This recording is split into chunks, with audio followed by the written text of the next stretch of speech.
Welcome to Resource PNG. Threats issued by resource owners of the PNG LNG project have prompted the Prime Minister, Peter O'Neill, to visit Hela this week. Twice this year, the landowners tried shutting down the gas conditioning plant in Hides. 16 months after the first shipment of the PNG LNG, resource owners are still fighting for their royalties and equities, including outstanding state commitments. The Prime Minister's visit to the province is for the announcement of major projects, including commitments under the project agreement. For 16 months, landowners have presented petitions to the state requesting for the release of their outstanding benefits. Leading these protests are landowners from Hides PDL 1 and PDL 7.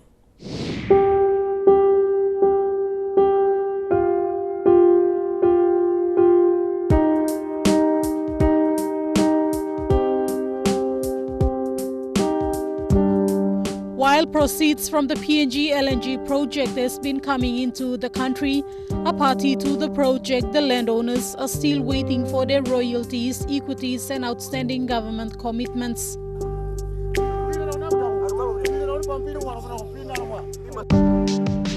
Under the umbrella benefit sharing agreement, a royalty of 2% is supposed to be provided by the state to landowners, affected provincial governments and local level governments. This is calculated on a well-add basis per terms of the Oil and Gas Act and will apply to volumes produced and sold from licensed areas. And under that same agreement of 2009, the state has a commitment of 120 million kina business development grants to assist landowner companies in business development activities under the PNG LNG project.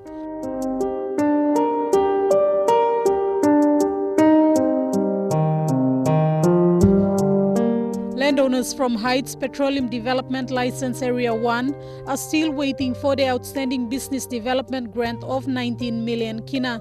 First payment of 10 million kina was released to PDL 1 landowners. However, this group says they were not part of that group who benefited and want this money to be released. They are also urging those who benefited from the first payment not to interfere with what's remaining. Plus then the protest company have been look shawl and been on the agreement law UPSA and LPSA. Because most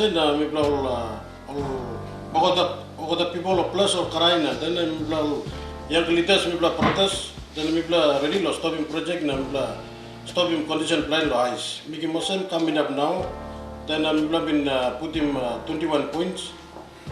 Then we have been giving a Prime Minister 20 points stop now, 1 November and PTG.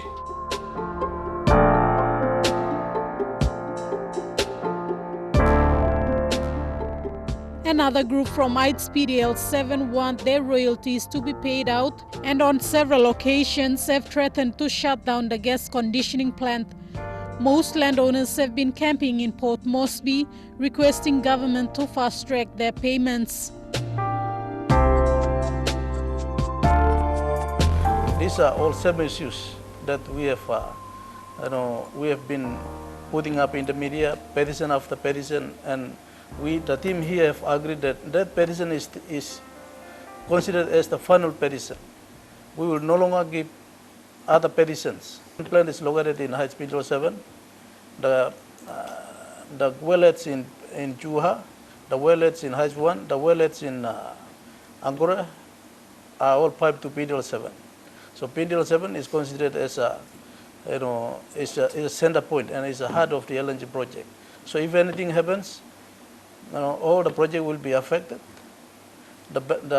Our customers in Asian markets will be affected. The economic boom that is happening in the country will be affected, and the landowners will not be blamed for that. The question has been raised by both landowners and even their elected leaders, raising this concern on the floor of Parliament. Last month during Parliament session, member for Koroba Lake Kopiago Philip Unduyalu questioned Prime Minister Peter O'Neill on whether the state will meet all outstanding commitments under the project agreement. He was given the assurance that all royalty payments are being safeguarded at the central bank.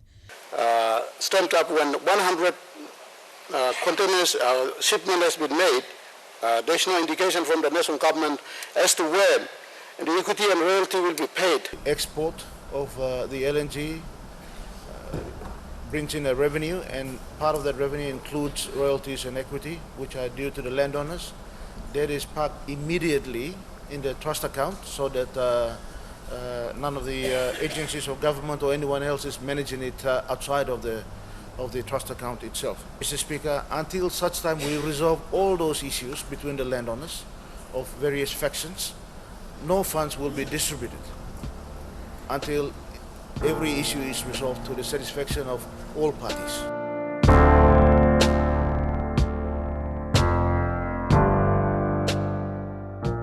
Following the first shipment of LNG, landowners have presented several petitions to government on their grievances, mostly outstanding state commitments. Last month, the Prime Minister responded to all 21 issues raised by landowners through different petitions.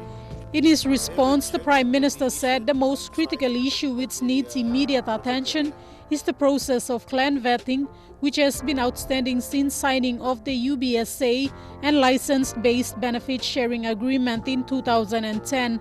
This was a response to all landowners from Hela, including South Hides PDL 7, Gigira Laitepo Association, and Hides Iwa Block landowners. He said challenges hindering the state from meeting its obligations under the agreement include divisions amongst landowners, variance in views, and legal challenges. The state has assured all landowners that it will consider all requests, including outstanding business development grant for the 6 blocks. These blocks are Iwa, Tuguba, Tugu Tapira, JP Karai, and Kamiakera. They have presented a budget breakdown to concerned authorities on how much each block should be receiving. And we have submitted our budget breakup. Our main aim is to disperse this money from the project area, not from the middlemen or from the politicians. The state has taken some steps to proceed with landowner identification process. A state team consisting all government bodies and a mediation team is to complete all the requirements in the 2009 Land Incorporated Group Act and assist traditional landowners to register their land under the Act. This huge exercise is funded by the national government under the NLDP program and will see landowners gain legal titles over their customary land. Prime Minister Peter O'Neill is on an official visit to Hela province this week to talk to resource owners about their queries and also give assurance to provincial and local level governments on projects yet to be delivered like the Como to Tari Road and the Kikori to Kutubu Road, which will be considered for funding in next year's budget. You're watching Resource PNG. After the break, we take a look at how the National Fisheries Authority is aligning its activities to the Roadmap for Sustainable Pacific Fisheries.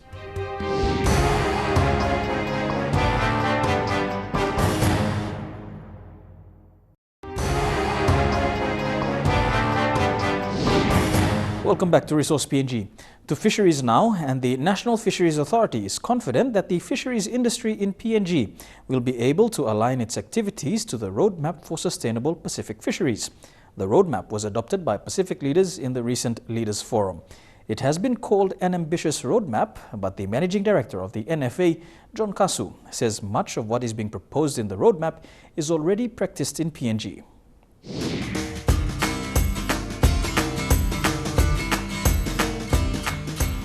The Pacific has a new fisheries plan that is aimed at ensuring greater returns for island countries. This plan was adopted during the Pacific Leaders meeting in Port Moresby.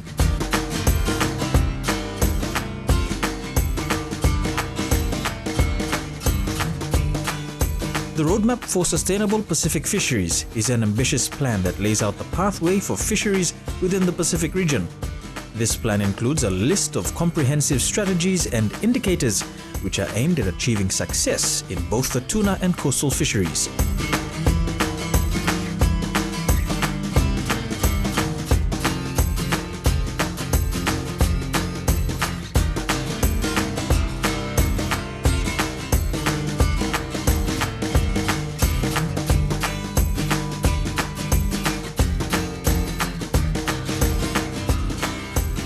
The 10-year Roadmap for Sustainable Pacific Fisheries, endorsed by Pacific leaders in Port Moresby during the recent Pacific Island Leaders Forum, hopes to replace effort controls management systems with the quota system in coming years.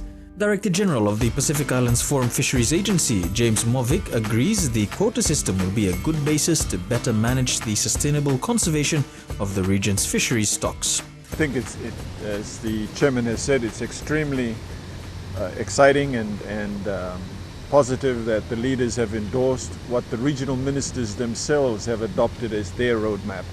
This is the first time that the ministers across the region are taking such a concerted, collective view, not only with regard to their individual national development, but in terms of looking at the collective regional development. And so it is a major step forward in terms of both regional cooperation and integration, as well as in terms of tuna fisheries cooperation. So the step here today has been, I think, quite a momentous one. Working together with other organizations, we will certainly be now looking at the implementation of this plan. I'm very happy that the leaders have in fact asked us to accelerate not only the development but also some of the conservation measures that have been proposed by ministers. I think this is something we have to do. I believe it is something we can do. As a leader within the region, Papua New Guinea is being looked upon to implement this plan. The National Fisheries Authority, NFA, will be at the forefront in the country's efforts to abide by this plan, a plan which has specific targets. One of these targets is to double the number of people who are employed within the fisheries sector. John Kasu, NFA's managing director, says PNG will exceed the 18,000 job target because of the number of tuna processing plants that are in the country. While the numbers look good, the challenge will be in ensuring the conditions of these jobs are just as good. The roadmap basically sets a pathway for the leaders, for the various countries to follow. And you have two fisheries. You have the tuna fisheries, which we refer to as the industry fishery, which is the big one, which is where we are talking about in terms of managing it in VDS. So you've got the tuna fishery, which is one, and then you have the other fishery, which is the coastal and inland fisheries. And if you look at the tuna fishery, it talks about the goals. It talks about the sustainability of the fishery. It looks at the value that you derive from the fishery. It looks at employment, and it looks at food security. Countries will be expected to score against the indicators on this roadmap in the next Pacific Leaders Forum. Mr. Kasu is confident PNG will have a good scorecard. Among the immediate measures within the fisheries sector are policy changes. These changes also include changes within the NFA itself. There's a team that is working on our national roadmap for PNG, which is basically the same as what the roadmap that the leaders have adopted. So really, there's nothing new we've been working on. But the only thing that we've got to do is to actually document our roadmap. And we have a team that is working within here. And we are hoping, I think by end of October, there'll be a draft roadmap which realigns itself with the one that the leaders have adopted last week. And once the draft is adopted, we will then have an awareness to all our stakeholders, basically getting comments coming back from the stakeholders. And once all these things are incorporated, the final draft will be then taken to the board. And then once it's approved, and that's the roadmap that we will then make it public. This is the direction we will be moving forward in developing both the coastal and inland fisheries, and as well as the industry fisheries. Yeah. Along with these changes, there is currently a review of the fisheries industry that is being conducted. This will eventually contribute towards PNG's efforts in aligning the industry with the roadmap for sustainable Pacific fisheries. You would see that since last year, there's been a lot of reforms that has taken place in the NFA because of the yellow card, and based on the yellow card, there are a number of changes that we've done within the organization. So we've done an overhaul of the organization, building capacity here. Like in terms of surveillance, monitoring and control is a bigger issue for us. So we've reinforced that and added a number of staff, at least about 32 staff that we've added on top of the current one that we have. And then in terms of the management also, we've realigned the top management to be able to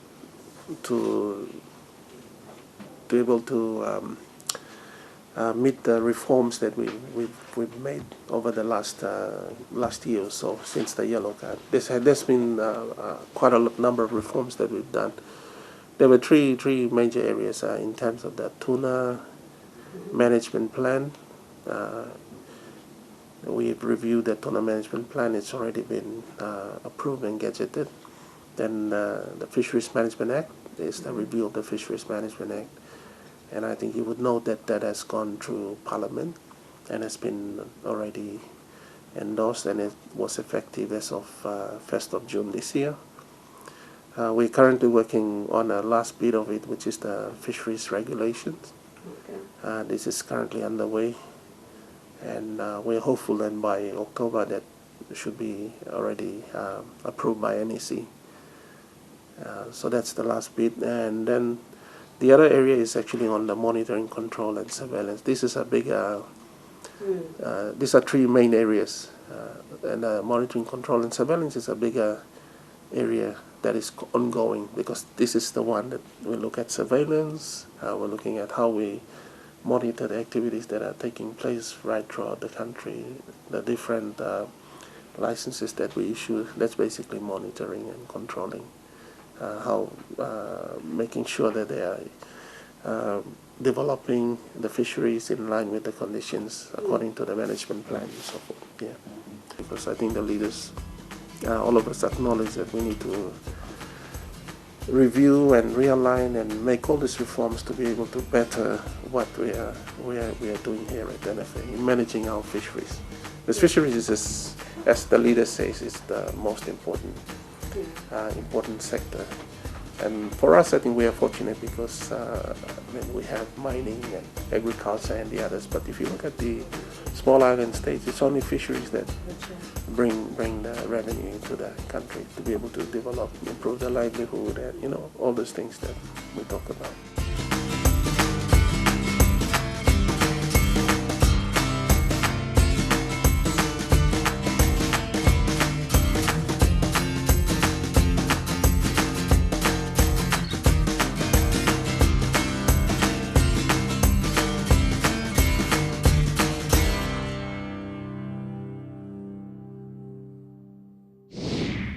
Coming up after the break, we take a look at news from the resource sector. Don't go away.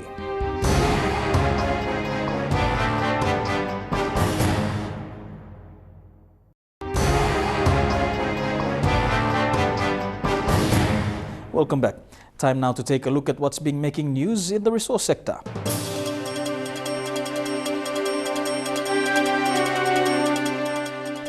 Operations at Puma Energy's Napa Napa refinery look set to commence in the coming weeks following constructive negotiation by the company with government agencies. Puma Energy Country Manager PNG, Jim Collins, when speaking to Resource PNG, said this would be a boost to the company, its staff and its customers right throughout Papua New Guinea. The announcement follows the successful resupply of petrol back into the Port Moresby market following a 3-week suspension. The past few months have been difficult for Puma Energy, with the major fuel supplier having to suspend refinery operations at its Napa Napa terminal. Its country manager, Jim Collins, spoke to Resource PNG about the new developments that have enabled the company to recommence its Napa Napa operations. The company had been paying for its GST associated with the crude oil it brought in when the products passed through into the local market. That's a standard way of doing things around the world. Earlier this year, Customs actually interpreted that differently, the law differently, and actually wanted to take a different stance where we pay the GST up front. Economically, that has some major issues for the refinery. At that stage, we suspended the refinery's production. According to Mr. Collins, the close cooperation by all parties involved has been very positive, with Puma Energy now able to recommence its operations. Over the last few months, we've been working very, very hard with Customs and with the government and with IRC to actually come to some short-term solutions that help us get the refinery started while we work on much longer, more sustainable solutions for the business. That has come to a stage where we're really, really happy to announce that we're actually restarting the refinery, and that's fantastic. The restart of operations at Napa Napa could take up to a month, with Puma Energy employees now being recalled after being placed on extended leave by the company earlier this year. Teamwork that's been involved has been outstanding.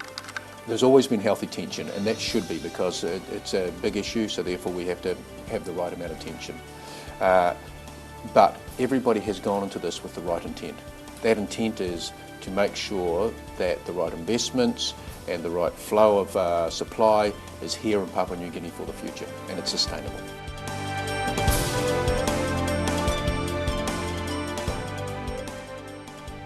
Flow testing of the Triceratops 3 well has been deemed a success, with Interoil registering gas flows at 17.1 million standard cubic feet per day and condensate at an average of 200.3 barrels a day.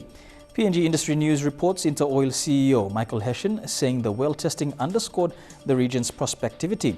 He says they are excited by the well results and the enhanced development optionality that Triceratops gas can provide.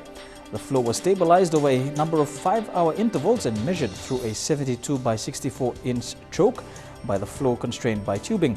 It is being prepared for casing before drilling through the reservoir. Earlier this month, Hession said he welcomed the next step into the project's development and looked forward to Total bringing its global LNG experience and resources to Elk Antelope to develop what they anticipate will be the world's lowest cost new-build LNG project. This, he says, represents an important milestone for the Papua LNG project as the joint venture continues to drive towards the earliest practical development of the Elk Antelope resource.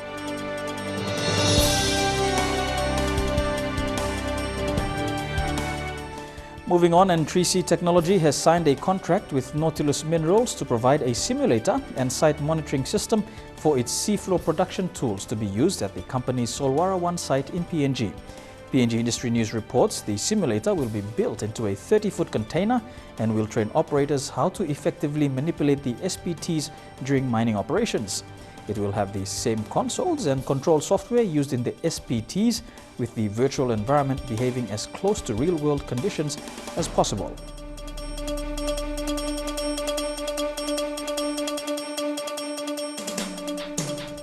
In a notice to the market, Crater Gold has said there would be a halt in trading of the company's shares in place until September the 23rd, or when an announcement regarding a shares placement is released to the market.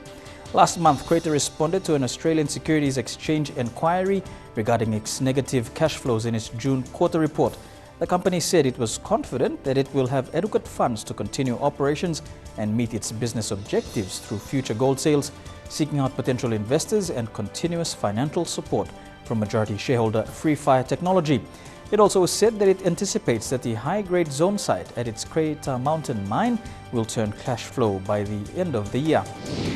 And that brings us to the end of this episode of Resource PNG. To contribute to this program, get in touch with us via email on resourcepng@mtv.com.pg. To view this edition again, log on to www.mtv.com.pg, where you will find a link to the Resource PNG page. You can also follow us on Facebook. Just search for Resource PNG. Until the next time, pleasant viewing.